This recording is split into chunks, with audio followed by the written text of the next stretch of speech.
मानदेश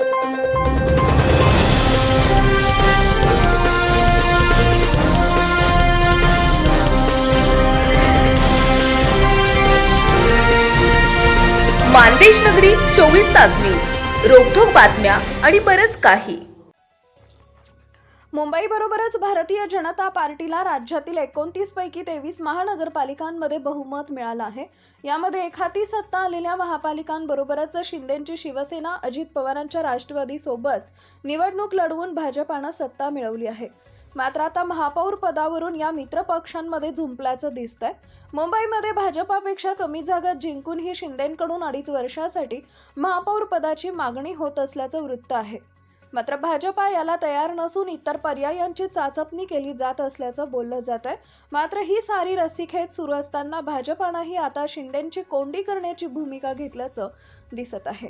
शिंदेंनी अधिक जागा जिंकलेल्या ठाणे आणि कल्याण डोंबिवलीमध्येही भाजपानं महापौर पदावर दावा करत जशास तशी भूमिका घेतली आहे. ही कोंडी लक्षात घेता आता शिंदेंच्या शिवसेनेनं भाजपाला धडा शिकवण्यासाठी थेट काँग्रेसची मदत घेण्याचं ठरवलंय की काय, अशी चर्चा सध्या कोल्हापूरमध्ये तरी सुरू आहे. याचे संकेत कोल्हापूरमधूनच आले आहेत. कोल्हापुरात काँग्रेस आणि शिंदेंची सेना एकत्र येण्याची शक्यता असल्याची जोरदार चर्चा आहे. याबद्दल जी24 तासनं काँग्रेसचे नेते सतेज पाटील यांनी सूचक विधान केलंय. पडद्यामागे सुरू आहे ते जाहीर करू शकत नाही, असं सतेज पाटलांनी म्हटलंय.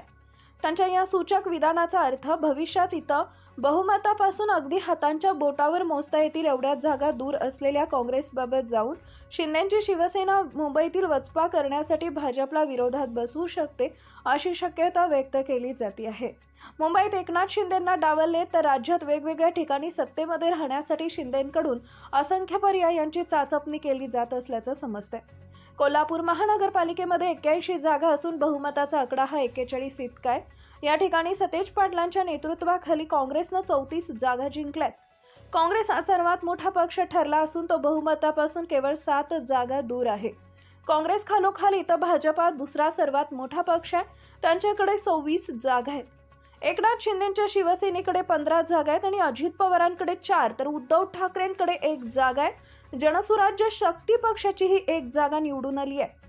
इतर महानगरपालिकांमध्ये सन्मानपूर्वक स्थान दिलं नाही तर शिंदेंची शिवसेना काँग्रेस सोबत सत्ता स्थापन करू शकते, असं सध्या तरी सतेज पाटलांच्या सूचक विधानावरून म्हणता येईल.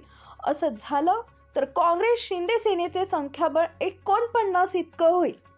भाजपा आणि शिंदे गट युतीची काय स्थिती आहे? इथं भाजपा आणि शिंदेनी युती केली तर दोन्ही पक्षाच्या एकूण जागा अगदी मॅजिक फिगर इतकी म्हणजेच 41 इतकी होईल. अजित पवारांच्या राष्ट्रवादीबरोबरच जनसुराज्य पक्षाची मदत त्यांच्याकडून घेतली जाऊ शकते. अशा प्रकारे त्यांच्याकडे 46 जागा राहतील.